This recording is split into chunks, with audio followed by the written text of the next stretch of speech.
Así es como nos están poniendo los dientes largos nuestros compañeros. Y es que mañana a las 10 de la noche vuelve a esta casa uno de sus buques insignia, Informe en V. Nos acompaña su director, Yago García. ¿Qué tal? Buenas noches. ¿Qué tal? Buenas noches. Para los pocos, voy a decir poquísimos que no sepan qué es Informe en V, cuéntanos, ¿qué es este programa? Ya veterano, hay que decir. Pues sí, tú me haces esa pregunta que dirigiste los 85 programas anteriores y la idea viene siendo pues seguir fieles un poco a nuestros principios, que no son otros que acercar la cámara y el micrófono pues a personas comunes, ¿no? Galicia es amplia en cuanto a territorio, suele decirse que gallegos hay hasta en la luna y somos un equipo de 3 reporteros, Mónica Pérez, Ruth Sousa y un servidor que tenemos pues una mirada curiosa e interesada en una serie de temas que cada semana vamos a ir ofreciendo, y el único límite que nos ponemos es pues nuestro territorio, nuestro país, que es Galicia. Ya les digo yo que a recorrer Galicia, muchos kilómetros, muchas horas para acercarles las mejores historias, como esta, la del estreno. ¿Cómo se llama este Informe en V y qué vamos a ver? Pues tiene un llamativo título, quizás, se llama Gigantes de Galicia, y vamos a acercarnos a 4 infraestructuras muy emblemáticas de nuestra comunidad: el Puente de Rande, el Faro de Cabo Vilán, el Embalse de Belesar y el viaducto del AVE que une Rianxo y Catoira sobre el río Ulla. Vamos a detenernos en el Embalse de Belesar. El escritor Afonso Iré nos va a contar un poco los entresijos de esa construcción de finales de los años 60, pero preferimos quedarnos con 2 testimonios. Antonio e Aurora son 2 veciños de San Vicente de Mourulle, unha parroquia que quedou asolagada baixo a auga cando chegou o xigante de hormigón. E para contar a verdade, aquí foronse en contra nosa alcalde, cura da parroquia, todos contra o pequeno. Ou chupaban algo que lles daba a compañía por detrás, que seu que non sei. Porque en algún sitio fixeron casas, pediron casa e fixeronlle. Nós pedimos casa e dixeron casas temos en Puerto Marín. E imos ir de aquí a Puerto Marín, que andan algunhas fincas aquí, eso non tiña sentido. Pensar que no mes de agosto se comían grelos aquí en Mourulle. Eso non se facía en sitio ningún. E tiñase de todo. Despois o río tamén era unha riqueza para o pueblo, porque cartos non sobraban, pero iba ao río, traía o peixe, traía a troita, a anguila. Este es uno de los ejemplos de lo que vamos a ver mañana en Informe en V, testimonios de todas esas personas apegadas a Galicia, en este caso, a esos gigantes. ¿Qué más casos vamos a ver? Pues otro gigante del que vamos a hablar a continuación es el Faro de Cabo Vilán, en Camariñas. ¿Fuiste alguna vez? Sí, espectacular. Espectacular. Seguro que aparcaste, ¿verdad?, en una explanada que hay justo delante de la puerta. Pues a muchos les alegrará saber, o quizás no sabían, que esa explanada donde normalmente dejamos el coche justo antes de entrar, antes había un edificio, había unas máquinas de vapor, todo esto porque el Faro de Cabo Vilán fue el primero de España en tener luz eléctrica. Todo esto es una de las múltiples bondades de esta construcción, que fue pionera en muchos aspectos, sobre todo en su adaptación al terreno. Nos lo cuenta un arquitecto. El actual Faro de Cabo Vilán, obra de los ingenieros Adolfo Pequeño y Francisco Lizárraga, empieza a gestarse en 1884. 6 años después, el trágico naufragio del Serpent, un crucero de la Armada Británica, terminó dando la razón a aquellos que demandaban una torre que garantizase de verdad la navegación. Los restos de los 172 tripulantes fallecidos descansan muy cerca del faro, en el conocido como Cementerio dos Ingleses. A pesar de la complicada orografía, el proyecto continuaba aplicando pioneras innovaciones para ser utilizado cuanto antes. Tuvo que separar o que é a torre da edificación. Hasta ese momento, sempre a torre estaba ou ben adosada a unha das fachadas da edificación ou ben metida, digamos, dentro como parte central. Para iso tamén creouse outra singularidade que ten este faro, que é ese pasadizo ou galería que discurre ou percorre bordeando o Picacho roxízolo. Aquí, por exemplo, podemos ver como a torre estaba xa construída, pero estaba sin rematar o que é a galería de acceso que comunica a edificación principal ca base da torre, non? Informe V, no se lo pierdan, vuelve mañana a esta casa con esos gigantes de Galicia a las 10 de la noche. A estas horas son muchos los que ya han comenzado a disfrutar de un fin de semana largo de 3 días. Un fin de semana señalado por una fecha, para el recuerdo. Y es que el domingo y el lunes, en la jornada de Todos los Santos y Difuntos, se van a repetir estas imágenes. Cientos y cientos de gallegos que acuden a los cementerios a recordar y homenajear a los que ya no están. Estos días los cementerios se llenan de visitantes, pero al margen de las fechas señaladas, cada vez le damos más importancia a estos recintos el resto del año. Y es que, más allá de su función original, hablando de reductos llenos de cultura, les estamos hablando de reductos llenos de cultura que ejercen una importante atracción para el turismo. Lucía. Históricos, románticos, sencillamente preciosos, singulares, originales o polémicos. La lista sería innumerable, pero nosotros hemos hecho una pequeña selección. Y empezamos nuestro recorrido en A Coruña, en San Amaro. ¿Quién no quiere descansar ante unas espectaculares vistas como estas? Abierto al Mar forma parte de la ruta de cementerios singulares de Europa. Acaba de cumplir su bicentenario. Aquí yacen Venceslao Fernández Flórez, autor de El bosque animado, Eduardo Pondal, escritor de la letra del himno galego, Curros Enríquez o Manuel Murguía, marido de Rosalía, o los restos de Conchita Picasso, hermana pequeña del afamado pintor. Como en el 2012 se celebraron. Otro de los lugares incluidos en esa ruta europea de cementerios singulares es Santa Mariña de Dozo, en Cambados. Lo que queda de él. Espectaculares ruinas, monumento nacional desde 1943 y descrito por plumas como las de Otero Pedrayo o Álvaro Cunqueiro como uno de los camposantos más bellos del mundo. Se ubica en el entorno de una iglesia tardogótica del siglo XV. Parada obligada en este paseo necroturístico por tierras gallegas es el camposanto de los ingleses, situado en el municipio coruñés de Camariñas. Su historia está ligada indefectiblemente a un mítico naufragio, el del Serpent. La noche del 10 de noviembre de 1890, 172 marineros ingleses perdieron la vida intentando llegar a tierra. Sus cuerpos serían enterrados a pocos metros del lugar de la tragedia. En Lugo encontramos un interesante cementerio, San Froilán. Uno de los elementos más destacados del recinto es este mausoleo neogótico. Acaba de ganar el premio al mejor monumento arquitectónico funerario de España.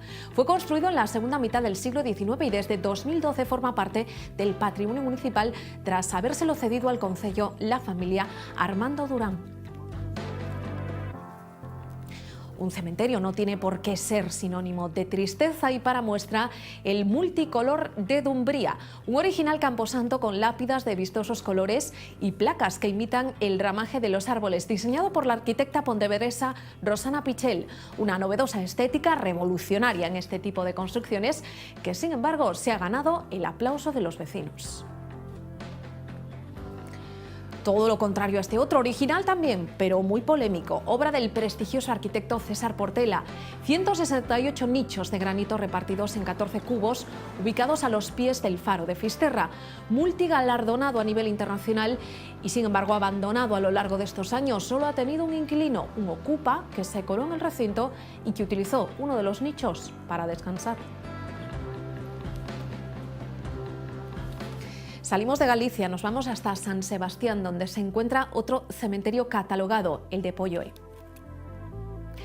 Fue inaugurado en 1787. En él descansa una de las grandes defensoras de la igualdad de la mujer, la feminista Clara Campoamor. También están enterrados aquí los que sobrevivieron a la hecatombe de 1813, cuando las tropas napoleónicas arrasaron la ciudad y la quemaron.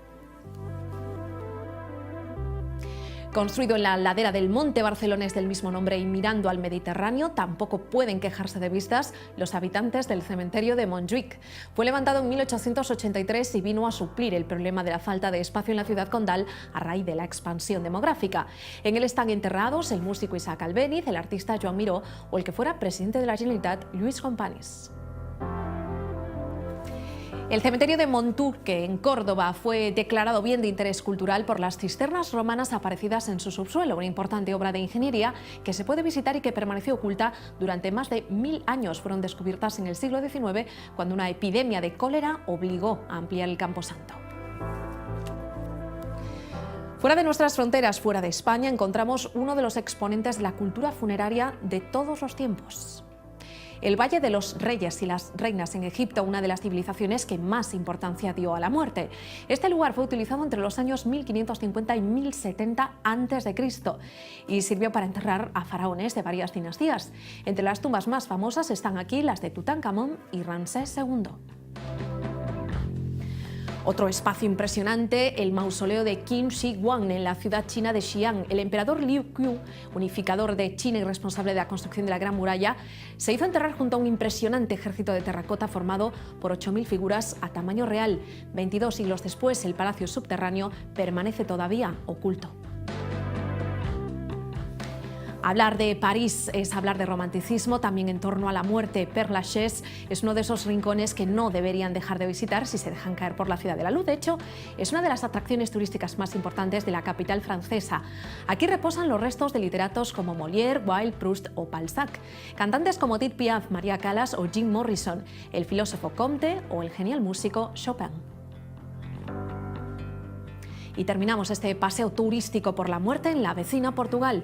Si no son aprensivos ni temen a las calaveras, acérquense a la localidad de Évora. La inscripción en la entrada de la Capela dos Osos es toda una declaración de intenciones. Nosotros, los huesos que aquí estamos, por los vuestros esperamos. Un monje franciscano del siglo XVI quiso dar una lección a los vivos, recordándoles lo efímero de la existencia.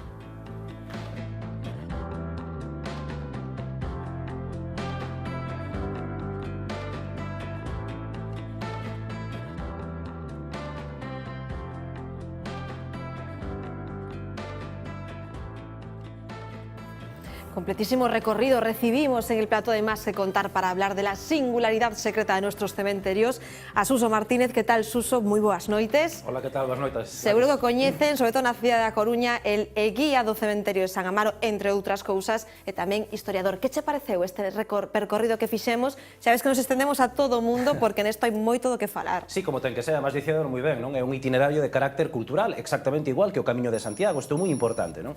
Hai que ter en conta que o marxe da defensa da cultura e da nosa identidade, porque o mundo da morte está moi ligado, non? O mundo cultural, hai que ter en conta que, bueno, pues é unha ruta, é un itinerario turístico que move un grupo moi importante de xentes, ademais, xeralmente con un nivel cultural importante, non? É un turismo que interesa, non? Este turismo relativo á cultura e dos cementerios, non? Moi ben, dixédolo moi ben. E, ademais, en Père Lachaise, que é un dos cementerios que aparecía aí, temos que citar ni máis ni menos que a Marie Casares, dicen os franceses, a nosa María Casares, que non está con Santiago Casares, que iba co seu pai, por cuestións de política. Seguímoslos agardando os dous no cemiterio civil que temos en San Amaro, non? Coa vinculación que temos os galegos coa morte, de xeito cultural na nosa idiosincrasia, faltanos apreciar precisamente por iso o que temos na terra, porque o que dis ti, viaxamos a Francia, imos a Père Lachaise, pero aquí moitos nunca fóramos a San Amaro, na Coruña, San Francisco en Ourense, falta moito.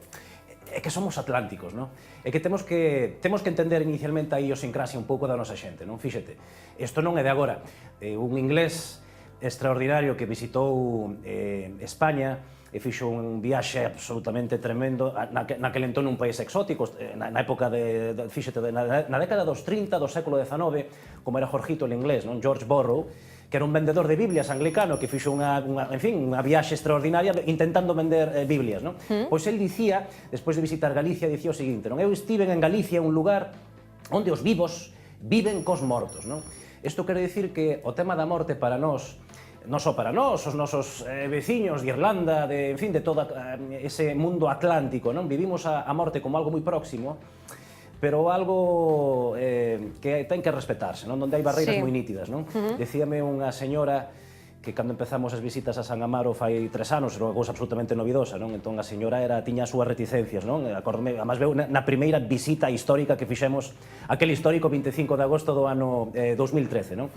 Entón, era moi reticente, e logo, agora está encantada, non? Porque, bueno, evidentemente o que facemos unha cousa con moito respeto, unha interpretación ao tema da morte, non? Pero ela me dicía, a cada santo su vela, non? Sí. É dicir, unha cousa importante que entremos neste mundo, pero sempre con respeto, pero se non, en caso de duda, convén que estes dous mundos esteñan un poquinho separados, non? Facémolo en San Amaro, facemos estas visitas extraordinarias en San Amaro, tamén hai que tener en conta que San Amaro é un lugar especial, non? Claro, falado de cemiterios atlánticos, claro. Con ese balcón, estamos vendo agora mesmo imaxes precisamente ese cemiterio. Sí, e logo, pues, digamos que un panteón, non? Realmente de importantes, aí está o rexurdimento de Galicia, aí están todas as arquitecturas de Galicia, aí están moitas cousas, non? A propia historia de San Amaro é unha historia peculiar, non? San Amaro sería San Barandán en Irlanda ou San Malo na Bretaña, non? Non ten nada que ver, por certo, con San Mauro en castellano, non? San Amaro é a historia dun viaxeiro, dun monxe, que decide, tiña pouca paciencia, claro, era de aquí, non? Entonces decide, cruzar o alén, non? Pasa o Atlántico, cruza o mar é tenebroso e chega á illa do alén. A historia de San Amaro é nin máis nin menos que a historia dunha viaxe ao máis alá, non? Entón, é unha historia céltica, atlántica, ese o tono que ten San Amaro. Entón, por eso, San Amaro, digamos que é un cementerio de carácter especial, entón aí sí que se fan visitas, non? Agora, no resto, é lóxico que ata agora non houvese interpretación, porque, insisto, non? O carácter da nosa xente, pois, é moi reservada nese punto, non? Fíxate que un mindoniense universal, o gran Cunqueiro, non? Correcto. Que dicía que un dos lugares máis románticos do mundo, efectivamente, ese cemiterio extraordinario que hai en Santa Mariña de Dozo, en Cambados. Por certo, ele está tamén soterrado en outro lugar extraordinario como o cemiterio vello de Mondoñedo, que eu aconsello totalmente esa visita, non? Pero Mondoñedo decía, Álvaro Cunqueiro definío perfectamente, non? Son lugares que un ten que entrar en soledad, en solitario, non en grupo, non en grupos turísticos, descubrir realmente a idiosincrasia do noso pobo, non? Que se descubre realmente onde dorme todo o mundo, así decía Cunqueiro. Claro. Entón, bueno, é comprensible que a toda agora non houbera, digamos, este movimento de interpretación cultural que agora, últimamente, sí que se está a levar, non? Non só nós, senón que xa se están facendo visitas un pouco, por dicir un pouquiño en Lugo, tamén tense feito visitas. Os amigos de Ennoga estaban facendo estes días visitas precisamente a Boisaca, non? No cemiterio de Compostela. Digamos que nós fomos os primeiros neste ámbito, non? En Galicia, a empezar a facer este tipo de cousas, e seguramente, porque claro, non deixa de ser unha rama de turismo cultural, non? Claro, efectivamente, ainda que nos vexamos un poquinho esa distancia. Falabas antes dun exemplo que era de Santa Mariña de Cambados, do que tamén podemos ver algunhas imaxes, é completamente diferente a San Amaro, que se pode achegar un pouco máis ao cemiterio estándar. Por que tan especial ese cemiterio de Cambados? Porque é unha igrexa, é un lugar mítico, é un lugar especial, non? Cada cemiterio ten unha cousa curiosa, non? Manolo Rivas di que o lugar telúrico por excelencia é San Amaro, ademais pasa por ali, fíxate, o meridiano da Coruña, non? Santa Mariña de Dozo son unhas ruínas renacentistas extraordinarias, e é especial, un ali entende realmente o que dicía Jorgito o inglés, non? Un está vendo ali as señoras como visitan os seus mortos, e claro, un que ven de fora, é máis unha cousa curiosísima, non? Porque ten en conta que ese destino, e digo por experiencia que son guía turístico, non? Digamos que un destino fixo 100%, é dicir, os grupos de cruceristas, cando o cruceiro está en Vigo, pois as xentes visitan, os cruceristas visitan Santa Mariña de Dozo, non? Entón, tú ves ali os ingleses alucinando completamente vendo que fan os nativos, non? É que a verdade que é moi fermoso. Claro, e entón, pero eles entenden perfectamente o que dicía o seu do Banceiro, Jorgito el inglés, cando dicía que somos un pobo que realmente os vivos viven cos mortos, non? E logo un lugar especial, está na zona alta de Cambados, domina a zona de Cambados, e logo hai historias, porque cada cemiterio ten historias personais curiosas, non? E a historia, que queres que che diga, a historia da muller, non? De Valle Inclán, que está unha das ilustres, non? Que está soterrada en Santa Mariña de Dozo, pois é unha historia triste, non? Porque Valle Inclán está noutro sitio, ela está ali, triste como lugar, non? Pero unha tristeza, que máis que tristeza é unha melancolía, é un lugar extraordinario, non? Pero bueno, Cambados é un deles, non? Podríamos falar de moitos que temos en Galicia. En Galicia é un auténtico parque temático neste mundo, non? Claro, Suso, para estes días que moita xente vai a ter un fin de semana un pouco máis longo, fainos unha recomendación. Bueno, fíxate, hai que facer a visita de San Amaro, non? Eso seguro. E, por certo, visita nocturna casi visión imposible, porque sabedes, en este sentido estamos felices, non? É que hai unha boan lista de espera esas plazas. espectacular, porque digamos que San Amaro, que decíamos, é máis que unha visita guiada, que o é, non? Sino que tamén é unha interpretación, digamos, o tema da morte aquí, en Galicia en xeral, non? Porque é moito máis que Coruñés, moito máis que local, non? Pero, bueno, San Amaro hai que visitalo fundamentalmente para visitar o noso rexurdimento, non? Temos que ir a Lugo, todos estos que citades son, digamos, o ABC, non? Lugo, San Froilán, un cementerio espectacular, Ourense, no cemiterio de San Francisco, tamén un lugar extraordinario, por certo, con sepulturas que teñen unha historia tremenda. Estou me acordando da sepultura de Benchosei, que ten unha historia moi local, moi peculiar, que hai que ir ali a descubrilo, non? A Terra Chá, fíxate, a Terra Chá é un lugar extraordinario. Ten en conta que na época de Napoleón digamos que existía un grupo de picapedreiros, non? De xentes que eran extraordinarios traballadores do granito, que eran itinerantes, realmente era unha escola, non? Que realmente pois, traballaban en moitas parroquias, non? E resulta que dende Lugo precisamente ata arriba, ata a Mariña Lucense, pois deixaron as súas pegadas, non? Por desgracia, temos que poñernos un pouquiño tristes porque os galegos durante moito tempo rompíamos o granito chico para poñer bodrios horribles en mármol, non? Pero hai que dicir que en moitas parroquias da Terra Cha pois existen auténticas maravillas neogóticas, non? Como era a moda de principios do século XX, non? Podemos falar dese cemiterio de Goiriz en Vilalba, por exemplo? A máis que está, como sabes, Con pegadiño pináculos. a carretera, non? Que precisamente a costa, non? Antes falábamos de Cunqueiro, hai que visitar o cemiterio vello de Mondoñedo, que é un lugar... Bueno, todo Mondoñedo é especial, porque Mondoñedo ten que ver ca outra Galicia, non? Non sei que terá Mondoñedo, chico, pero ali decía Cunqueiro que mazás, bon latín, boa terra e latín, ali literatos por todos lados, igual que Padrón, non? Ortigueira ten un cemiterio atlántico fascinante, non? Un dos que está precisamente sepultado, uns dos que están sepultados precisamente en San Amaro son as fillas de un ilustre ortegano como era Federico Maciñeira Pardo de Lama. As xentes o mellor non coñecen, pero sepan que foi o Indiana Jones do momento, o arqueólogo dos arqueólogos, amigo personal de Adolf Schulten, un home que revolucionou todo o panorama da arqueoloxía en Galicia e en Europa, non? Bueno, pois Maciñeira, que sabía moito desto, dicía que o cemiterio onde el quería ser enterrado, que é un auténtico outeiro enfrente prácticamente da ría de Ortigueira, é un lugar potentísimo, non? É un lugar que pasa totalmente desapercibido, non? Pois eu recomendo esa visita e logo recomendo tamén moito o sur. O cemiterio de Pereiró de Vigo, como todos os cemiterios modernos, ten unha parte de, digamos, de aglomerado de cemento que non nos gusta moito, non? Pero ten unhas sepulturas a nivel arquitectónico extraordinarias, non? Sobre todo, aí plasmase o modernismo vigués, e logo, falando de Vigo, un poquinho máis abaixo, non? Un pegadiño á raya con Portugal, temos a zona do Rosal, que ten tamén unha serie de esos cemiterios que me gustan a min de parroquias, que conservan toda esa esencia, non? A min chamábame un pouco tolo, non? Fai uns anos, cando visitaba lugares así, pois parroquias un pouco apartadas, o primeiro que facía, unha das primeiras cosas que facía, sería o cementerio á vista, era entrar e ver a ver se descubría algunha historia, non? Porque son lugares absolutamente fascinantes, non? Suso, quedan plazas para ir a verte con toda esta sabiduría o cemiterio de San Amaro na Coruña? Hai rutas ata final de ano. Sí, non sei bueno, se para ir a plazas. verme a min, non, hai que dicir... Bueno, para rutas, perdón. Hai que dicir, atención, que as visitas de Coruña, sabes, que as fan persoeiros. Sí, correcto. Porque, claro, o guía turístico que se presenta... Non é Suso Martínez, exactamente. Claro, porque ten en conta que nós facemos algo que é moi británico, non? Estou de acordo que igual é moi filo británico todo isto, pero en Inglaterra chaman reenactment, non? O que realmente facemos aquí. Fíxate, eu recoñezo que a min fagocítame, a min durante unha hora e media fagocítame Fiz de Cotovelo. Fiz de Cotovelo eu creo que debe ser o ánima en pena, guía de Santas Compañas máis famoso do mundo. Claro, que non o entenda, hai que dicir que Suso pois convírtese noutras persoas que hai que ir a ver. E ele é o guía. Pois, bueno, como tú decías, non hai plazas, non? Ata decembro.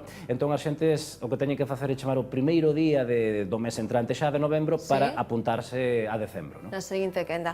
Suso Martínez, grazas por descubrirnos estes segredos e o que queiran ver a un non Suso, vamos decir así, pois que teñen que espabilar para ir ao cemiterio de San Amaro. Nos rematamos por esta semana, que pasen unha boa fin de semana, sobre todo os que teñan esa longa ponte. Hasta logo.